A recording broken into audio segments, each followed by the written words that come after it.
Muy buenos días, muy buenas tardes, muy buenas noches. Bienvenidos a su espacio Filosofía de Banqueta. Ahora voy a hablar sobre un tema que a mí me parece muy interesante, muy importante, sobre todo a quienes les guste la filosofía, pero que comiencen apenas a adentrarse en este mundo. Hoy te voy a hablar acerca de cómo nace la filosofía en el mundo occidental, por supuesto. Eh, Cuando el ser humano tiene conciencia de que existe y de que está en este mundo, comienza a sorprenderse por todo lo que sucede a su alrededor. No le encuentra explicación, el hombre primitivo no le encuentra explicación a los fenómenos naturales. De alguna manera le asusta el mar embravecido, los volcanes en erupción, el viento, digamos, ciclónico y todo lo que de alguna manera lo puede dañar. No nada más eso, pero digamos es lo que sobresale, porque de alguna manera se siente solo, se siente, digamos, con miedo acerca de algo que no entiende, pero quisiera poco a poco ir conociendo. Las primeras respuestas son mitológicas.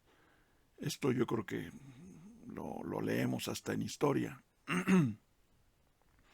Los primeros hombres aquí sobre la tierra, de todas las culturas, comienzan a dar una respuesta a esos fenómenos, a los fenómenos naturales que los afectan, pero que no entienden ni cómo son ni cómo dominar.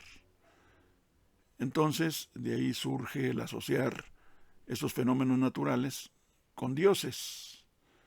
El dios del fuego, el dios del viento, el dios del mar, etcétera, etcétera. Así transcurre, digamos, mucho tiempo, le da nombre a esos dioses, llegan a crear historias en donde incluso el ser humano interactúa con esos dioses. Con dioses que tienen, por supuesto, muchas características humanas, puesto que son dioses creados, pensados por los seres humanos. Aproximadamente en el siglo séptimo y sexto antes de nuestra era, antes de Cristo, por ahí aparecen algunos pensadores que, según se nos dice, llegaron a tener contacto con las grandes culturas de aquel entonces en Europa.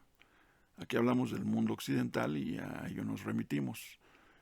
Me refiero yo a los primeros pensadores, digamos, griegos, aunque en ese entonces pues tampoco existía un pueblo griego, eran diferentes pueblos, dorios, jonios, etcétera, etcétera, que formarían posteriormente lo que hoy se conoce como civilización griega. Entonces, en esos siglos, estos primeros pensadores, al tener contacto con otras culturas más antiguas, comienzan a cuestionarse acerca de estos dioses. El primero que se considera el primer filósofo conocido de Occidente es Tales de Mileto. En su momento, y seguramente tomado de culturas más antiguas, se tiene la creencia de que todo lo material y lo inmaterial incluso está hecho de 4 elementos. Esos 4 elementos sí son muy conocidos porque hasta en cuestiones esotéricas, en cuestiones de magia, en alquimia, etcétera, etcétera, la tradición de algún modo fantástica en ese sentido, bueno, pues considera a esos 4 elementos también como algo primordial, pero que en algún momento puedan ser elementos también mágicos, extraordinarios. Y me refiero a la tierra, al viento, al fuego y al agua. Los 4 elementos clásicos. Aunque hay algunos otros, por ejemplo Pitágoras, que él hablaba de que todo, el universo y todo lo que existe, está diseñado bajo un patrón matemático. Pero bueno, ahorita vamos a hablar de estos 4 elementos. Sobre todo de 3 por los filósofos que voy a citar, que se puede considerar que son los primeros filósofos. Aquí en primera instancia tenemos a Tales de Mileto, todos coinciden en que fue el primer filósofo conocido, que de algún modo consideraba que el elemento primordial de todo lo que existe, aunque mezclado con los otros, pero el primordial era, en este caso, el agua. ¿Por qué el agua? Nos podemos preguntar. Ellos, como ya lo mencioné, trataban de alejarse de los mitos. Ellos consideraban todos que sí existían dioses, pero que no tenían mucho que ver con los fenómenos naturales que sorprenden al ser humano. Y sobre todo que se trataba de conocer de dónde surge todo. El mismo ser humano, de dónde viene, a dónde va. Esas fueron las primeras preguntas filosóficas. ¿De dónde viene todo? ¿De qué está hecho? Entonces él propone el agua. ¿Por qué propone el agua? Bueno, lo tratan de interpretar y por observación eran filósofos que no contaban con herramientas técnicas, perdón, como para estudiar la naturaleza. Todo era con base en la observación y la reflexión. Entonces, si nosotros observamos en la actualidad que ya tenemos, digamos, muchas herramientas científicas y hay muchos experimentos detrás de esta civilización moderna, pues nos daremos cuenta de que sus observaciones eran porque el agua está presente en todo lo vivo.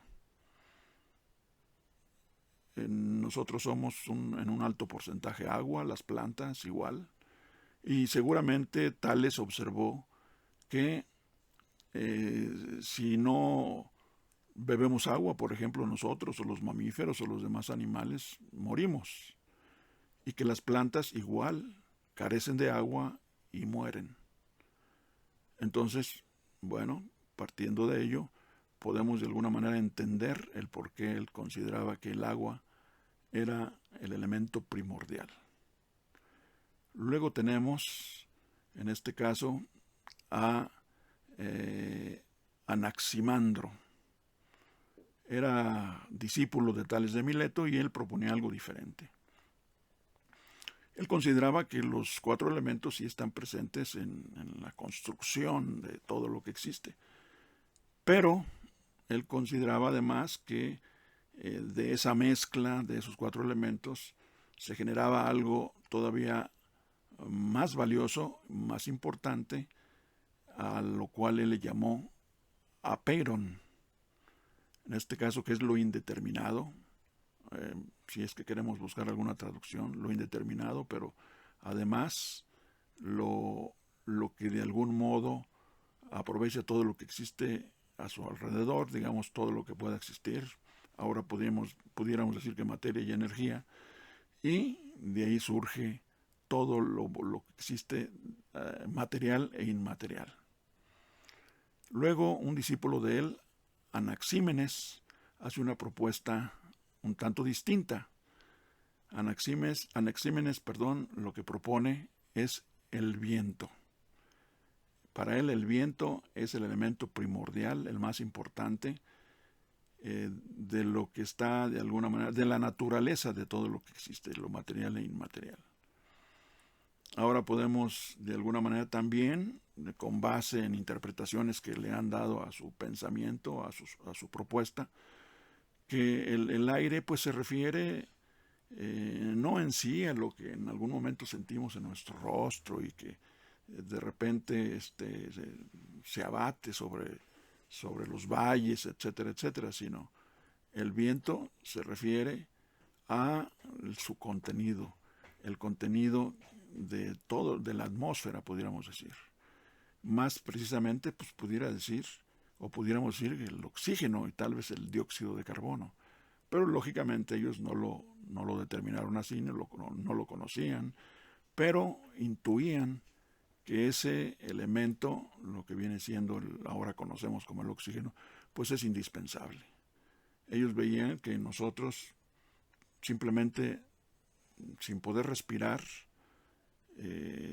morimos, o si quedáramos atrapados en alguna cueva, pues en algún momento, en una cueva donde se derrumbó, digamos, la salida y comienza a faltar el oxígeno, bueno, pues ellos decían, ellos de alguna manera por las experiencias que conocían, pues veían que algo existía aquí en el viento que es súper necesario, que es indispensable para la vida.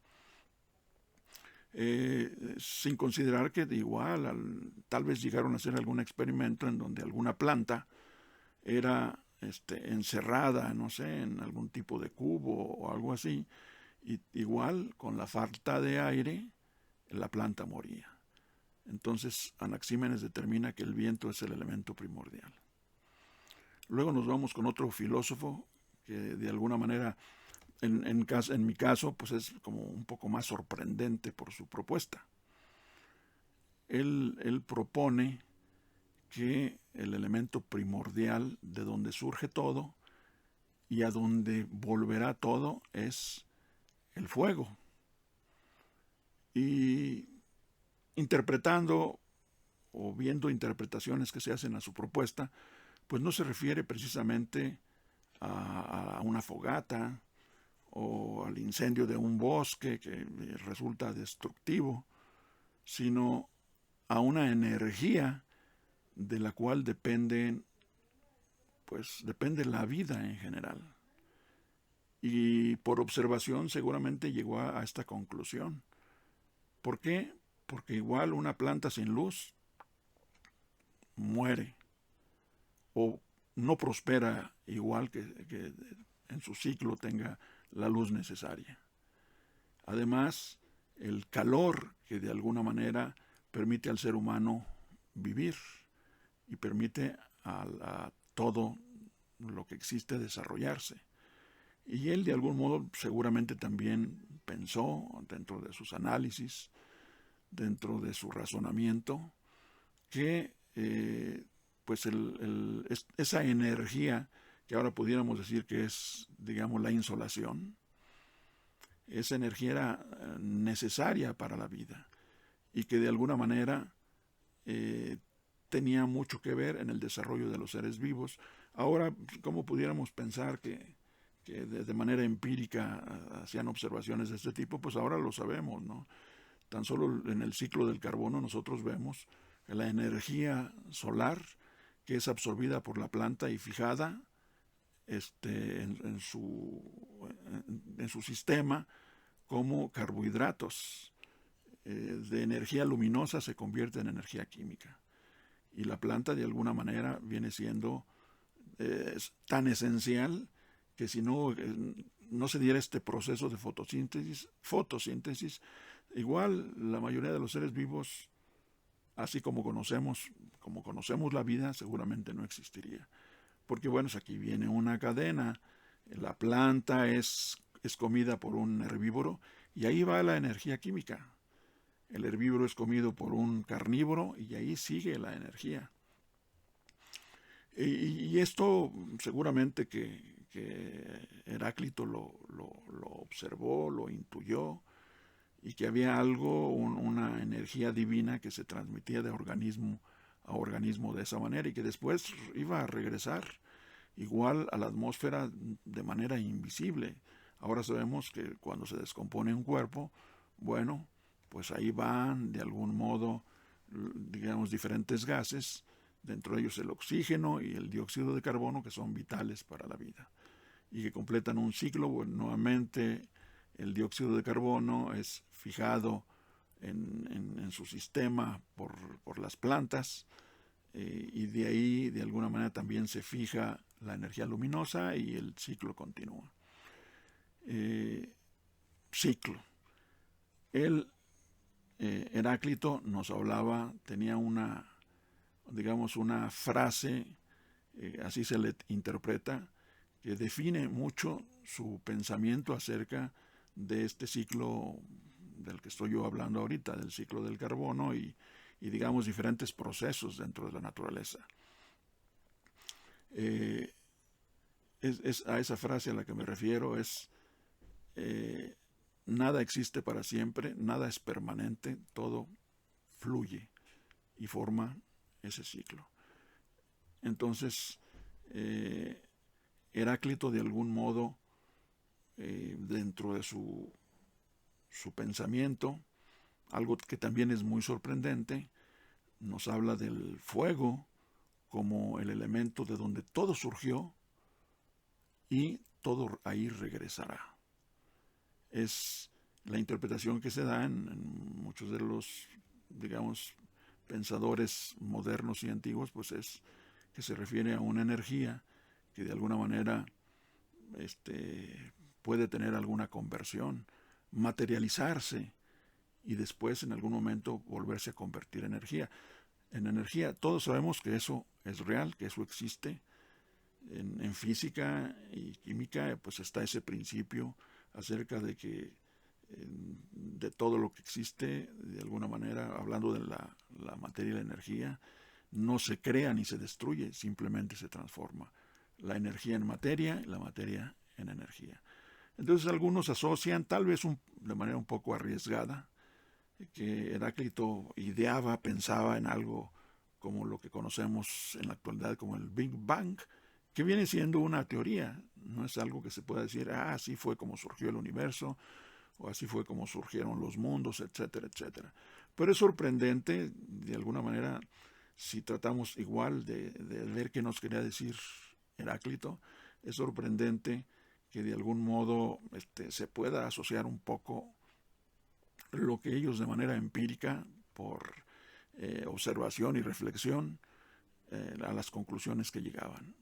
Y es sorprendente que se pueda un tanto asociar con teorías modernas que han surgido de la experimentación y que han surgido, digamos, igual de la reflexión de científicos que ya cuentan con muchas herramientas para tratar de descubrir qué hay detrás de la naturaleza. Bueno, espero que el tema les haya gustado. Me gustaría que hicieran comentarios al respecto para enriquecer digamos, lo que ahorita acabamos de exponer. Y ahora sí que les pido que me favorezcan con un like y que se suscriban al canal si es que el contenido les gusta. Muchas gracias.